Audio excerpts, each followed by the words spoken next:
Shalom, puji Tuhan, Tuhan memberkati kita semua pada saat ini. Kita bersyukur untuk anugerah Tuhan yang luar biasa. Tuhan sudah nyatakan dalam hidup kita, tanpa terasa kita sudah berada di pertengahan bulan, pada bulan yang ketiga. Dan ini anugerah Tuhan yang luar biasa buat kita, di mana banyak orang yang sedang dilanda dengan ketakutan, kecemasan gara-gara virus yang sedang marak di mana-mana. Ya, bahkan ada gereja-gereja tidak melakukan kegiatan ibadah karena ya diberi hikmat oleh Allah supaya tidak kumpul-kumpul satu dengan yang lain. Tapi pagi ini Bapak Ibu Saudara adalah orang-orang yang menang. Amin. Bisa datang dan tidak terpengaruh dengan apa yang sedang terjadi pada saat ini, sambil kita berjaga-jaga dan waspada. Amin. Kalau udah tahu ada orang sakit, jangan kumpul dengan orang yang sakit. Bukan berarti kita tidak mengasihi mereka, tetapi kita diberi hikmat oleh Tuhan supaya tidak saling salah menyalahkan. Ya, makanya mulai dari kemarin tidak perlu salaman. Saya bilang sama yang mimpin pujian, jangan suruh sambil nyanyi ya bersalaman satu dengan yang lain. Kita stop dulu akan hal ini. Ya, kalau mau salaman ya gini aja, salam sehati, atau ya dengan cara kayak orang Tionghoa dari jauh gini aja semua kena ya, dan lain sebagainya. Ya, bukan berarti kok ada perubahan dan lain sebagainya, tidak lagi mau salaman, sombong dan lain sebagainya. Enggak, supaya tidak saling menyalahkan. Gara-gara saya salaman sama kamu, aku sakit dan lain-lain sebagainya. Ya, kita menghindari hal-hal yang seperti itu. Dan di bawah yang mau pakai lap tangan ada ditempel di tembok, cuci tangan, pakai alkohol ada di situ. Karena itu merupakan anjuran juga dari yang berwenang. Kalau bisa di gereja, di pintu gereja, masuk gereja ada apa kayak di rumah sakit gitu. Ya, pokoknya buat jaga-jaga ada di situ. Yang mau, kalau yang nggak perlu saya kuat kok, ya terserah saudara. Tapi kita diberi hikmat oleh Tuhan, cerdik seperti ular, tulus seperti merpati. Jadi itu saja pendahuluan saya. Dan kalau mungkin Bapak Ibu Saudara ya mau tetap setia kepada Tuhan, libatkan Tuhan di dalamnya, sehingga kita tetap ada dalam lindungan dan di dalam pemeliharaan Tuhan. Oleh sebab itu, mari pagi ini kalau kita rindu menikmati perlindungan, pemeliharaan Tuhan dalam hidup kita, mari kita mau jadikan hidup kita menarik perhatian Tuhan. Mari kita membuka bersama di dalam Matius pasal yang ke-8, ayat yang ke-5 sampai dengan yang ke-13. Kita akan melihat suatu sosok atau satu pribadi yang menarik perhatian Tuhan. Mari kita membaca bersama-sama bagian firman Tuhan ini. Matius pasal yang ke-8, ayat yang ke-5 sampai dengan ayat yang ke-13. 2, 3. Ketika Yesus masuk ke Kapernaum, datanglah seorang perwira mendapatkan dia dan memohon kepadanya, "Tuhan, hambaku terbaring di rumah karena sakit lumpuh dan ia sangat menderita." Yesus berkata kepadanya, "Aku datang menyembuhkannya." Tetapi jawab perwira itu kepadanya, "Tuhan, aku tidak layak menerima Tuhan dalam rumahku. Katakan saja sepatah kata, maka hambaku itu akan sembuh. Sebab aku sendiri seorang bawahan, dan di bawahku ada pula prajurit. Jika aku berkata kepada salah seorang prajurit itu pergi, maka ia akan pergi, dan kepada seorang lagi datang, maka ia datang. ataupun kepada hambaku, kerjakanlah ini, maka ia akan mengerjakannya. Setelah Yesus mendengar hal itu, heranlah ia dan berkata kepada mereka yang mengikutinya, aku berkata kepadamu, sesungguhnya iman sebesar ini tidak pernah aku jumpai pada seorang pun di antara orang Israel. Aku berkata kepadamu, banyak orang akan datang dari timur dan barat dan duduk makan bersama-sama dengan Abraham, Ishak dan Yakub di dalam kerajaan surga. Sedangkan anak-anak kerajaan itu akan dicampakkan ke dalam kegelapan yang paling gelap. Di sanalah akan terdapat ratap dan gertak gigi. Lalu Yesus berkata kepada perwira itu, pulanglah dan jadilah kepadamu seperti yang engkau percaya. Maka pada saat itu juga semula hambanya. Banyak cara yang dilakukan oleh manusia atau orang-orang untuk supaya pribadinya dapat menarik perhatian orang lain. Dari segi kepintarannya, dari segi kekuatannya, dari segala fasilitas yang dia miliki, pekerjaannya, pendidikannya, dan banyak orang yang menaruh perhatian di bidang-bidang tertentu yang merupakan satu kelebihan daripada orang-orang tersebut. Tuhan lebih daripada itu, karena Tuhan melihat sampai kedalaman hati yang paling dalam setiap manusia. Kalau manusia dengan manusia hanya yang di luar saja, ya. Dalam hatinya nggak ada yang tahu. Ya, dalamnya laut bisa diduga, tapi dalamnya hati tidak ada seorang pun yang bisa tahu. Tapi Tuhan kita, Dia tahu sampai kedalaman hati kita yang paling dalam. Nah, kalau kita mengerti akan hal ini, dapatkah kita membuat hidup kita menarik perhatian dari Tuhan, sehingga Dia melakukan bagiannya dalam hidup kita sebagai orang yang percaya kepada Tuhan. Nah, di dalam pembacaan kita melihat perwira ini adalah seorang yang menarik perhatian Tuhan. Ya. Diceritakan bahwa kehidupan perwira di Kapernaum ini adalah orang yang murah hati, bahkan dia suka membantu pembangunan baik Allah, dermawan. Di samping itu, dia adalah orang yang sangat peduli dengan sesama, sehingga kita bisa melihat akhirnya apa yang menjadi kebutuhan dari perwira ini dinyatakan Tuhan di dalam kehidupannya. Dan saya percaya kita semua, apalagi sebagai orang yang percaya kepada Tuhan, rindu supaya setiap permohonan kita, kebutuhan kita terpenuhi dalam hidup kita tatkala kita datang dan memohon kepada Tuhan. Karena kita tahu bahwa Dia adalah Allah, sumber segala-galanya, yang mampu melakukan segala sesuatu yang tidak mungkin menjadi mungkin.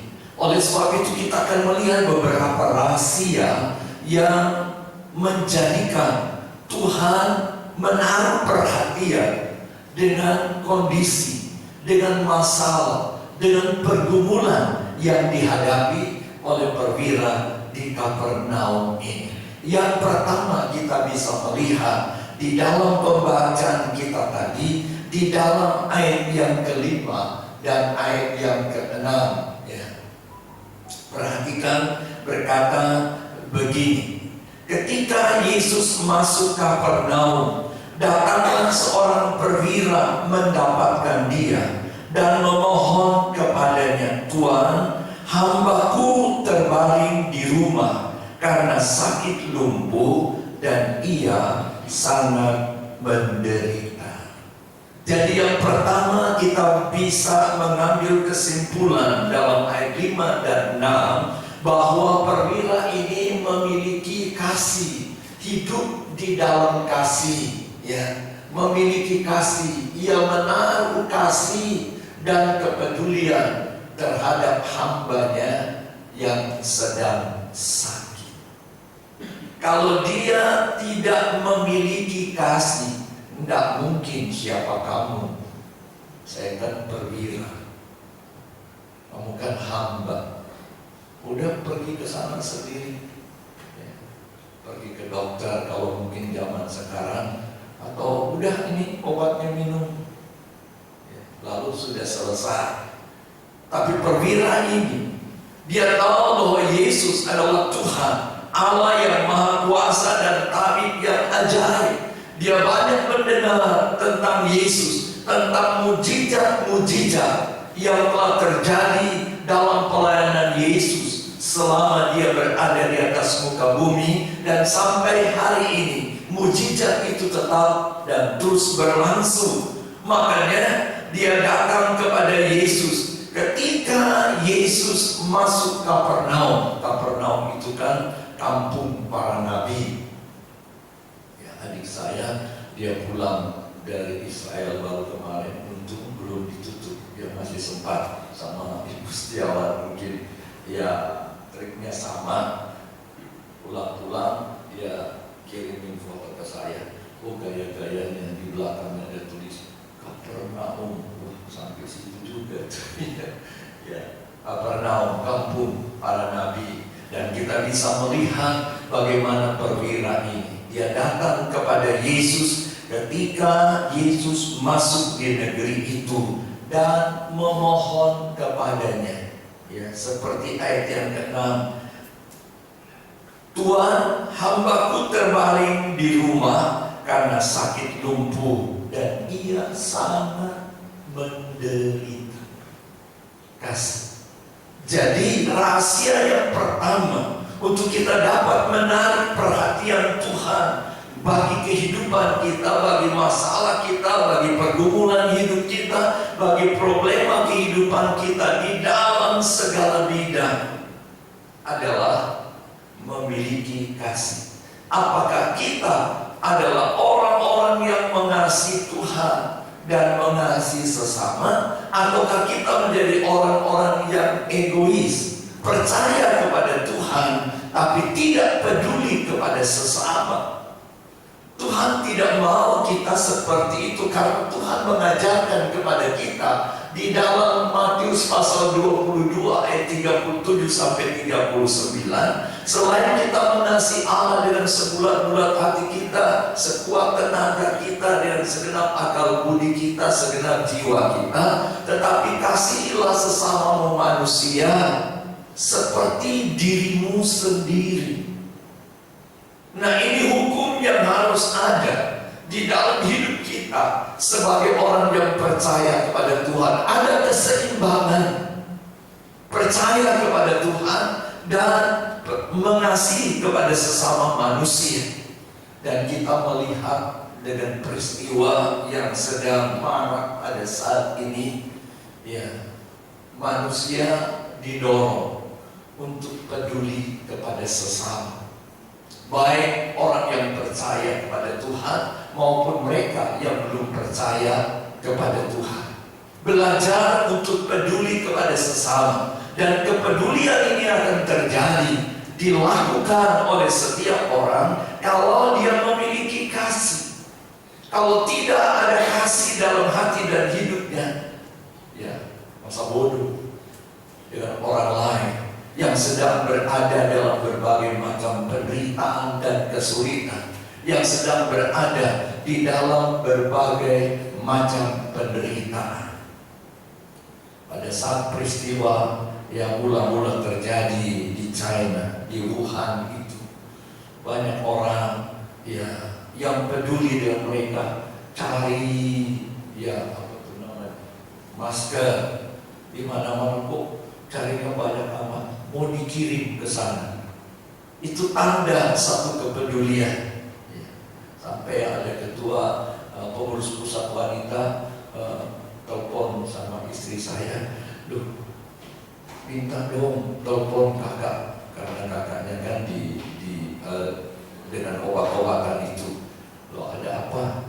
Ya tolong dong dikasih nomor teleponnya, lalu dihubungi hanya untuk cari masker. Ada masker enggak? Kita butuh 4.000 biji, 4.000 buah. Mau diapain? Mau dikirim ke sana loh. Itu satu tanda kepedulian. Kalau tidak ada kasih, ya ngapain? Biarin gua jauh juga di sana dan lain sebagainya. Tapi di samping itu ada orang-orang juga yang cari kesempatan dalam kesempitan. Ya mereka tahu banyak orang butuh, ya mereka lebih dulu cepat-cepat borong semuanya, disimpan lalu dijual mahal-mahal. Adakah anak Tuhan seperti itu? Ataukah cari berusaha beli terus dibagikan secara gratis? Tapi hati-hati, saya dikirimin viral foto orang bagi-bagi masker secara gratis. Setiap ada kendaraan lewat dibagi-bagi. Dicoba tuh, cocok apa enggak? Begitu dicoba, dikasih obat bius, ternyata langsung tidur, langsung dirampok. Jadi hati-hati juga kalau ada yang bagi-bagi gratis, jangan langsung dipakai di depan. Lalu ya saudara fly, ya udah. Ya, banyak orang seperti itu. Tapi kita sebagai orang yang percaya kepada Tuhan, mari kita mau mengikuti teladan perwira di Kapernaum ini. Kalau kita ingin menjadikan pribadi kita menarik perhatian, menarik hati Tuhan, menarik belas kasihan Tuhan, mari kita miliki kasih dan kita mau hidup di dalamnya. Kenapa? 1 Yohanes 2 berkata, barang siapa mengasihi, ia tetap berada dalam terang. Tetapi barang siapa membenci saudaranya, ia berada dalam kegelapan. Kita sebagai anak-anak terang, karena kita percaya kepada terang itu. Yesus adalah terang dunia. Dan kalau kita sudah percaya kepadanya, kata firman Tuhan dalam 1 Yohanes 2 ini, ayatnya yang ke-9 sampai 11, lalu kita tidak hidup di dalam kasih. Walaupun kita berkata kita anak terang, tapi kita berada di dalam kegelapan. Artinya kita tidak berkenan di hadapan Tuhan. Tapi kalau kita belajar mempraktekkan kasih, hidup di dalam kasih itu, maka kita tetap berada di dalam terang. Makanya Rasul Paulus berkata, iman, harap, dan kasih, yang dua di atas akan berlalu, tapi yang tinggal kekal adalah kasih. Amin. Setuju? Kenapa kasih? Karena Allah itu adalah kasih. Dia dari kekal sampai kekal. Tidak ada banyak perubahan. Iman, harap akan berlalu, tetapi kasih tinggal kekal untuk selama-lamanya. Oleh sebab itu mari kita belajar menjadikan diri kita tidak berada dalam kegelapan. Caranya, mari kita mempraktekkan kasih. Kasih yang tanpa pamrih, kasih yang tidak menuntut balas. Sayangnya banyak orang mau, tapi belakangan dia nyesel ya, karena tidak menerima balasan. Tuhan tidak mau kita seperti itu, seperti perwira ini. Dengan tulus dia mempraktekkan kasih. Hambaku sedang menderita. Dia mohon kepada Yesus kalau bisa datang ke rumahnya untuk menolong hamba yang sakit itu. Kenapa? Karena kasih. Karena ada perasaan kepedulian terhadap sesama. Bukan antara pimpinan dan bawahan, tapi karena kasih sesama manusia. 1 Yohanes 4 ayat 7 dan 8 kita udah sering baca ayat ini. Barang siapa mengasihi, ia lahir dari Allah dan mengenal anak. Saya percaya kita semua adalah orang-orang telah dilahirkan baru dalam Kristus. Amin. Lahir dari Allah dan mengenal Allah. Siapa Allah itu? Dia adalah kasih. Dia Allah yang Maha Kuasa. Dia Allah yang peduli dengan segala sikap kehidupan manusia yang ada di atas muka bumi ini, khususnya bagi orang yang percaya kepada Tuhan. Jadikan diri dan hidup kita dikenal Allah. Karena kita mengenal Allah, caranya mari kita mempraktikkan kasih, hidup di dalam kasih itu. Karena barang siapa tidak mengasihi, ia tidak mengenal Allah. Jadi kalau kita tidak hidup dalam kasih dan mempraktikkan kasih, sia-sia kita percaya kepada Allah, datang beribadah kepada Allah dengan menyatakan aku anak Allah, aku adalah orang percaya kepada Tuhan, orang yang bergereja. Kenapa sia-sia? Gak dikenal oleh Allah. Sebabnya kenapa? Kita egois, tidak mau hidup di dalam kasih, tidak memiliki kasih. Oleh sebab itu mari kita memperhatikan hal ini. Perwira di Kapernaum sangat menarik perhatian Allah karena dia hidup di dalam kasih. Ini yang pertama. Yang kedua, Bapak Ibu Saudara, mari kita melihat di dalam ayat yang ke-7 sampai dengan ayat yang ke-9.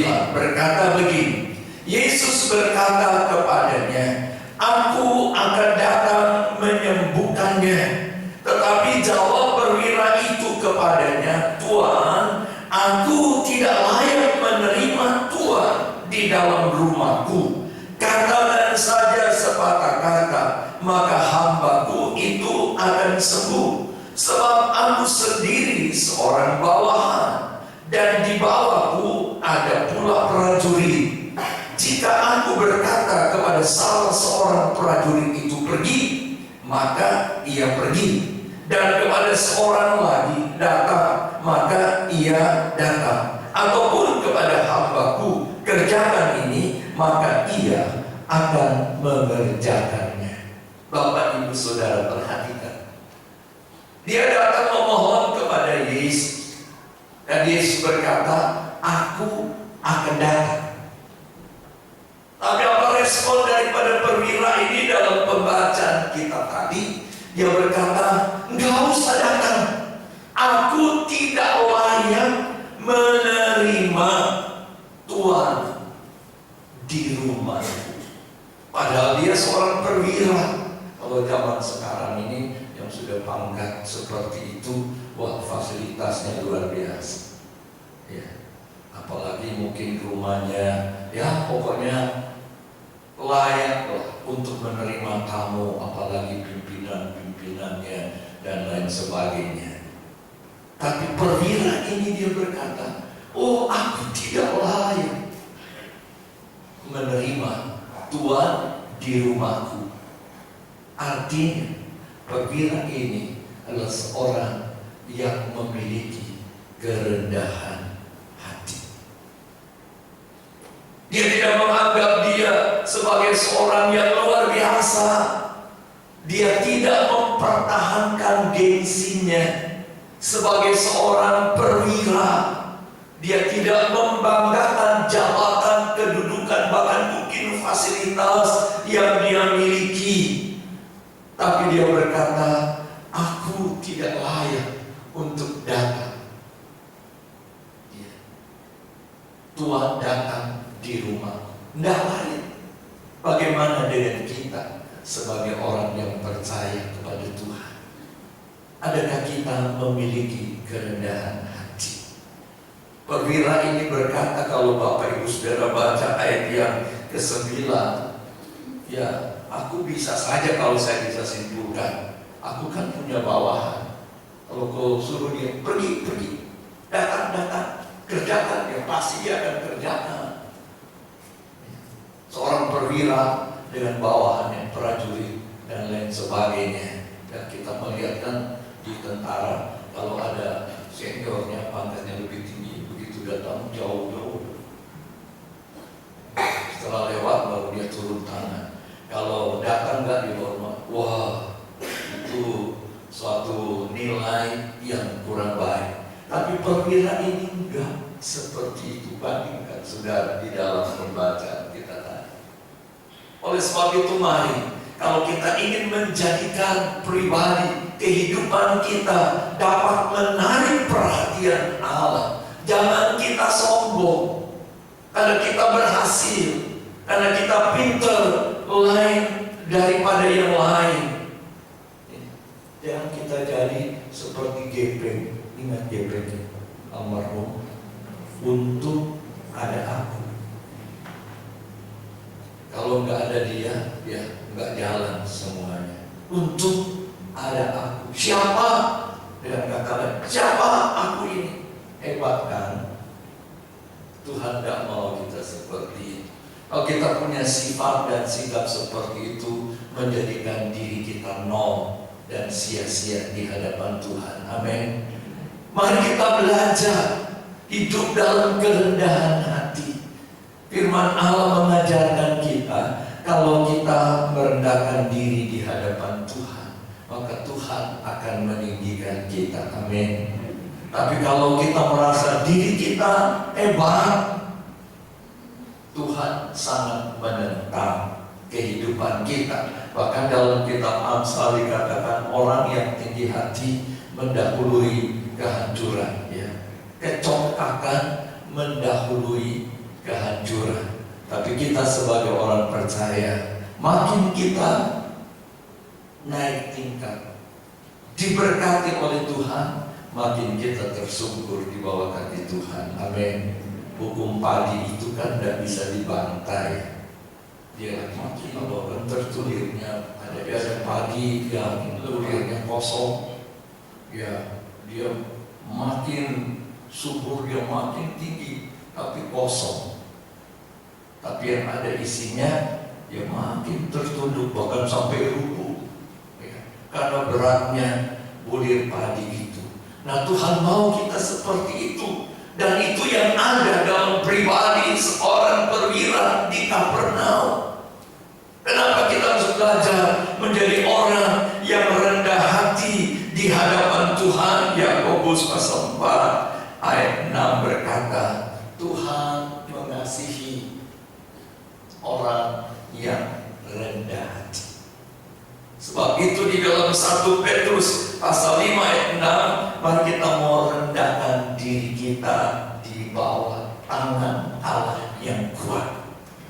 Rendahkan diri dan hati kita di bawah tangan Allah yang kuat, dan Ia akan meninggikan kita pada waktunya. Amin. Jangan kita merendahkan diri, tapi di balik itu kita ingin dipuja, dipuji, dan lain sebagainya. Jangan kita seperti itu. Dengan tulus kita merendahkan diri di hadapan Tuhan dan kepada sesama. Saya pernah ketemu seorang yang diberkati Tuhan cara luar biasa. Anak Tuhan, dia berkata, dulu saya enggak dianggap. Saya kerja, lalu lama-lama dia punya pikiran begini, wah kalau saya ikut orang ini tuh sampai tua, ya bagaimana nanti ke depan hidupnya. Lalu akhirnya diambil keputusan, saya mau keluar dari pekerjaan ini, saya mau buka usaha sendiri. Lalu ada 2 teman yang, ayo kita sama-sama yuk. Tapi detik-detik terakhir, kedua temannya ini mundurkan diri dan berkata, "Nggak, aku nggak jadi, aku mau tetap di sini saja." Ya. Lalu teman-teman yang lain, bahkan bosnya berkata, "Kamu mau jadi apa? Mau buka sendiri, nggak pintar ngomong, orangnya diem." Ya, pasti bosnya menilai orang ini pintar sih pintar, tapi nggak bisa bersosialisasi, apalagi mau buka usaha sendiri. Tapi karena dia anak Tuhan, dia berdoa kepada Tuhan, akhirnya dia berkata, aku hanya mengandalkan Tuhan. Ya, sebetulnya teman-temanku saya andalkan kan saling ya tukar pikiran dan lain sebagainya. Kok mereka nggak jadi? Saya udah terlanjur minta izin dan lain sebagainya. Ya udah kecebur ya masuk sekalian, dan saya mengandalkan Tuhan. Dan wah, luar biasa, diberkati Tuhan cara luar biasa. Bukan hanya di Semarang, sampai luar kota, bahkan ada yang di luar pulau. Dia berkata, kan semua karena Tuhan. Dia tidak pernah menampakkan kalau dia adalah orang yang sukses dan berhasil, orang yang rendah hati. Lalu suatu ketika saya datang ke tempatnya, ngomong-ngomong, Pak, saya punya buku. Ini perjalanan kehidupan saya. Judul bukunya apa? Sopo Nyono. Apa bahasa Indonesia? Siapa sangka ya? Kok bisa jadi seperti ini? Lalu dia cerita, semua karena Tuhan. Semua karena Tuhan. Kalau bukan Tuhan, gak bisa seperti ini. Menunjukkan dia adalah orang yang rendah hati. Tidak berkata, duh, tanpa kamu juga aku bisa. Ya, aku dibeginikan juga ternyata aku bisa, dan lain sebagainya. Tapi karena Tuhan, dan diakui semua karena Tuhan. Tuhan mau saya dan saudara belajar seperti perwira ini dan mengamini firman Tuhan. Kalau kita merendahkan diri dan hati kita di hadapan Tuhan, Tuhan akan meninggikan pada waktunya. Ada proses yang harus kita lewati. Walaupun mungkin orang berkata, loh, gara-gara jadi orang gereja berubah dan lain sebagainya. Jangan sampai kita termakan dengan hal-hal yang seperti itu. Jalani kehidupan bersama Tuhan, rendahkan diri dan hatimu di hadapan Tuhan. Saya yakin dan percaya, kalau perwira ini ditolong dan diberkati Tuhan, maka Allah yang sama juga akan menolong dan memberkati kita. Amin. Ini yang perlu kita perhatikan sebagai orang yang percaya kepada Tuhan. Ya, kita melihat di situ. Dalam Matius pasal 5 ayat 3 dan 7, berbahagialah orang yang rendah hati dan murah hatinya, karena mereka akan beroleh kemurahan. Kalau kita baca Matius pasal 5 ayat 3 yang terjemahan baru sekarang kan, berbahagialah orang yang miskin di hadapan Allah. Kalau terjemahan lama berkata, berbahagialah orang yang rendah hati, karena mereka itulah yang mempunyai kerajaan surga.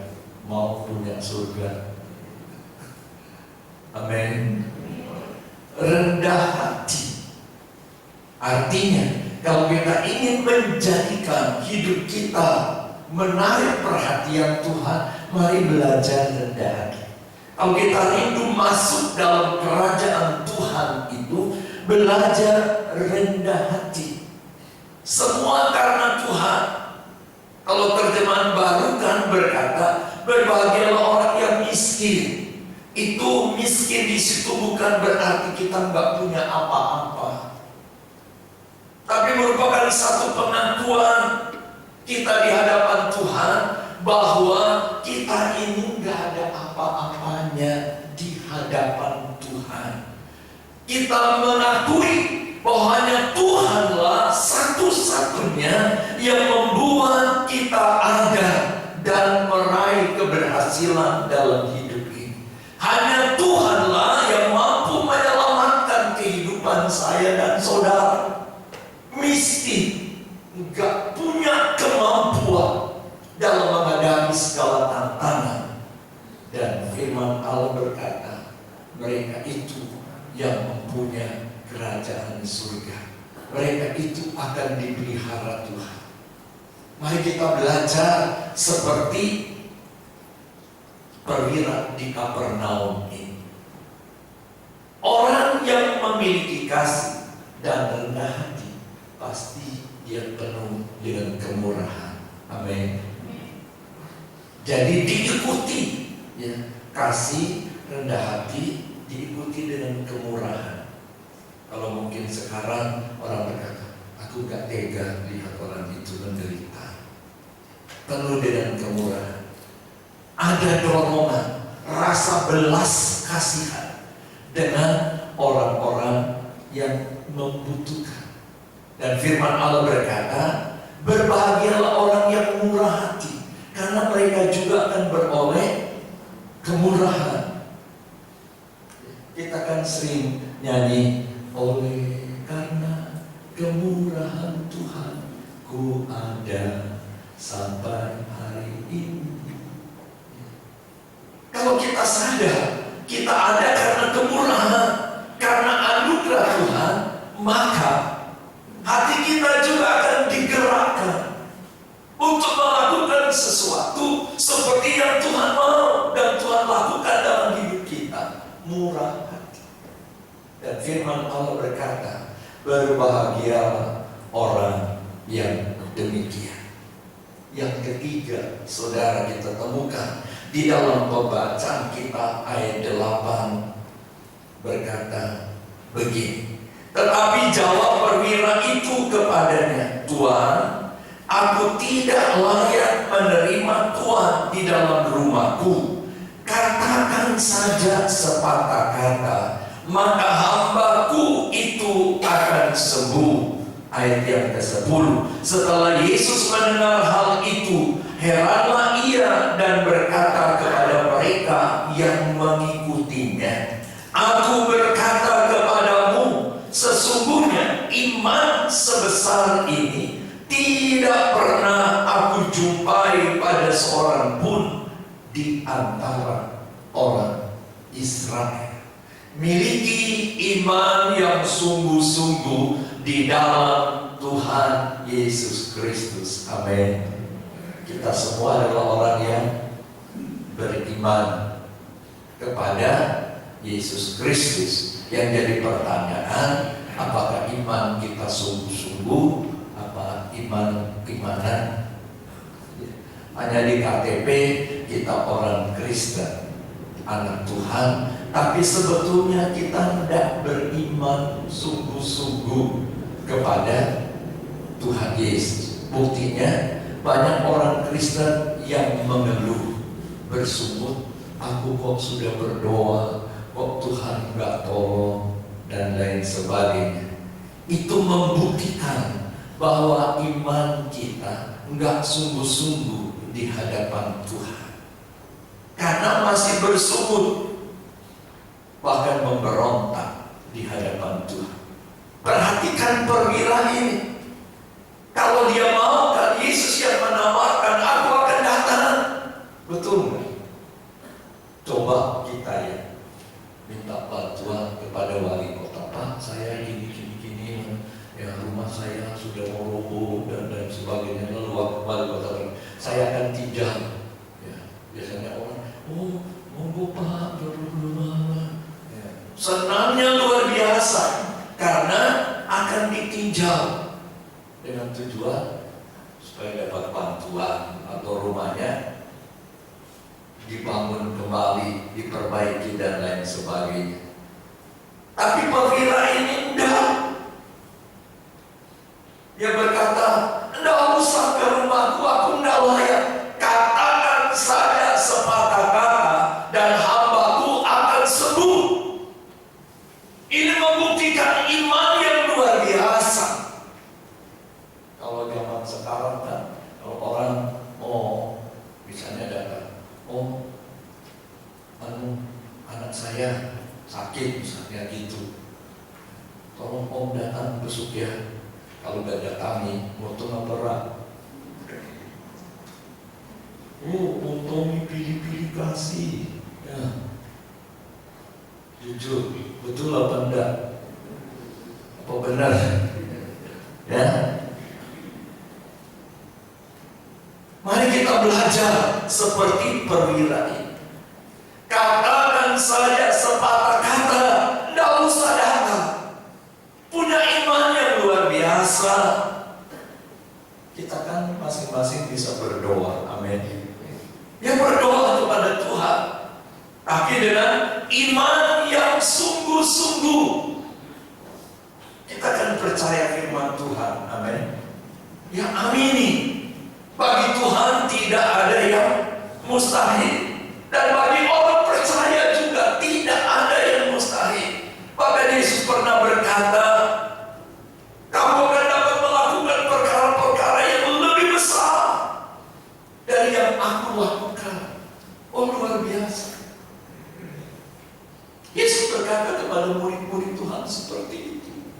Berdoa dalam nama Yesus, maka kamu akan dapat melakukan perkara-perkara yang lebih besar. Mari kita miliki iman yang sungguh di dalam Tuhan Yesus. Karena Yesus pernah berkata kepada murid-muridnya ketika mereka menghadapi masalah orang sakit itu. Lalu Yesus berkata, kalau kamu punya iman sebiji sesami saja, itu kan berarti kecil banget ya. Sami itu kan kayak apa itu yang sering kita makan, onde-onde apa? Ya itu kue yang ditaburi wijen atau kue ya, ya wijen. Mungkin kayak itu atau lebih kecil lagi. Tapi Yesus berkata, kalau kamu punya iman sebiji sesabi, kamu bisa berkata gunung tercampak ke laut, dan itu akan terjadi. Gunung itu kan menggambarkan sesuatu yang kokoh dan kuat. Amin. Dan kita tidak bisa melihat dengan mata kita apa yang ada di balik gunung itu. Gak bisa. Kecuali kita naik ke atas gunung, kita lihat pemandangannya luar biasa. Tapi kalau kita berada di balik gunung, tidak mungkin kita akan lihat sesuatu di situ. Kadang-kadang masalah, beban, dan pergumulan kita jadikan seperti gunung di depan mata kita, dan kita berpikir masa depanku suram. Kita nggak bisa lihat apa yang ada di balik gunung. Masa depan kita suram. Dan firman Allah berkata, kalau kamu punya iman sebiji sesami saja, bertindak dengan iman, datang kepada Tuhan, percaya bahwa gunung-gunung kehidupan ini akan berlalu, dan kamu akan lihat masa depan yang cerah. Kamu akan melihat kuasa dan kemuliaan Allah akan nyata di dalam kehidupanmu. Oleh sebab itu mari kita belajar seperti apa yang dinyatakan oleh perwira di Kapernaum, dan hasilnya kan kita bisa melihat di dalam ayat yang ke-13. Yesus berkata, jadilah kepadamu seperti yang kau percaya. Maka pada saat itu juga sembuhlah hambanya. Bapak Ibu sudah perhatikan. Lalu Yesus berkata kepada perwira itu, pulanglah dan jadilah kepadamu seperti yang engkau percaya. Maka pada saat itu juga sembuhlah hambanya. Pada saat dia berkata, katakan saja sepatah kata, dan Yesus berkata, jadilah seperti yang kau katakan. Dan pada saat itu juga hambanya sembuh. Bahkan Yesus memuji iman dari perwira ini. Belum pernah aku jumpai iman sebesar ini di antara bangsa Israel. Luar biasa. Mari kita miliki iman yang sungguh di dalam Tuhan Yesus Kristus, sehingga itu menarik perhatian Tuhan dalam hidup kita. Jadi ada 3 hal yang perlu kita perhatikan. Yang memiliki kasih Allah dan mengasihi sesama. Yohanes 13 ayat 35, maka semua orang tahu kamu adalah murid Tuhan. Amin. Miliki kasih. Yang kedua, hiduplah dalam kerendahan hati. Yang ketiga, miliki iman yang sungguh dalam Yesus Kristus. Tuhan memberkati kita semua. Mari kita tundukkan kepala di hadapan Tuhan.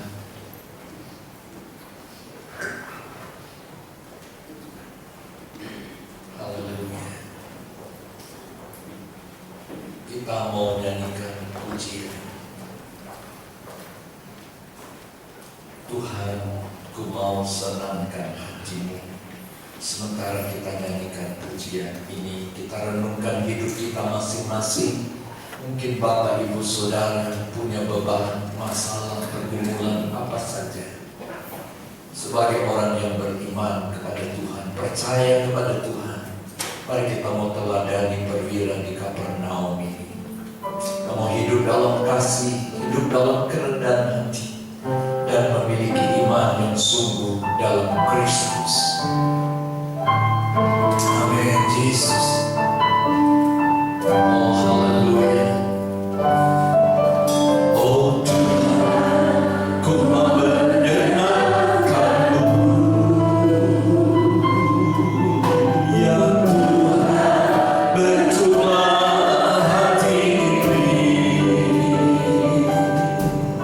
Oh, jadi bertanda untuk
Terpuji nama Yesus Tuhan. Terpuji nama Kami tahu Engkau Allah yang membela hidup kami. Haleluya. Kami tahu Engkau Allah yang melihat hidup kami. Amin. Jadikan kami perwira-perwira kerajaan surga. Jadikan kami perwira-perwira kerajaan surga yang selalu menarik perhatian Tuhan, yang selalu menarik perhatian Tuhan, sehingga mata Tuhan tertuju kepada kami, mata Tuhan tertuju kepada rumah tangga kami, mata Tuhan tertuju kepada usaha kami, sehingga kami menjadi orang-orang yang diberkati, kami menjadi orang-orang yang dilindungi, kami menjadi orang-orang yang dipakai dengan kuasa Tuhan. Terima kasih Tuhan Yesus, kami percaya Allah yang kami sembah di dalam nama Tuhan Yesus adalah Allah yang membela kami dan yang menjadikan kami prajurit-prajurit Kristi yang memiliki iman yang besar, iman yang teguh, yang percaya sepenuhnya bahwa hidup kami karena kemurahan Tuhan. Terima kasih Bapa, terima kasih Tuhan buat firman pagi ini. Biar iman kami semakin dibangun, iman kami semakin dikuatkan untuk menghadapi hari-hari yang akan datang, untuk menghadapi hari-hari yang ada di depan kami, di mana virus corona sedang menyebar. Tetapi kami percaya sesuai dengan janji firman-Mu, Engkau yang berkata bahwa penyakit menular tidak akan menimpa rumah tangga kami, penyakit menular tidak akan mendekat kepada jiwa kami, penyakit menular tidak akan hidup di dalam tubuh kami. Karena kami orang percaya, kami percaya dengan iman, kami tahu kami dipakai oleh Tuhan. Terima kasih Tuhan Yesus. Biar iman kami muncul, biar iman kami bergerak, biar iman kami memancarkan kemuliaan-Mu Tuhan. Terima kasih Bapa, terima kasih Tuhan. Engkau memberkati hamba-Mu Gembala yang sudah menyampaikan firman kepada kami. Biar kesehatan, kekuatan, umur panjang Engkau karuniakan kepada Bapak Gembala kami. Juga Ibu Gembala dikaruniakan kesehatan, umur panjang, kekuatan, beserta juga dengan Alfred diberikan anugerah kemurahan kebaikan-Mu Bapa. Terima kasih. Dan kami semua jemaat-Mu, kami menerima berkat baru, berkat dari Tuhan, yaitu kemurahan Tuhan yang menyertai kami sepanjang hari, sepanjang minggu, sepanjang tahun, sepanjang masa hidup kami. Haleluya. Terima kasih.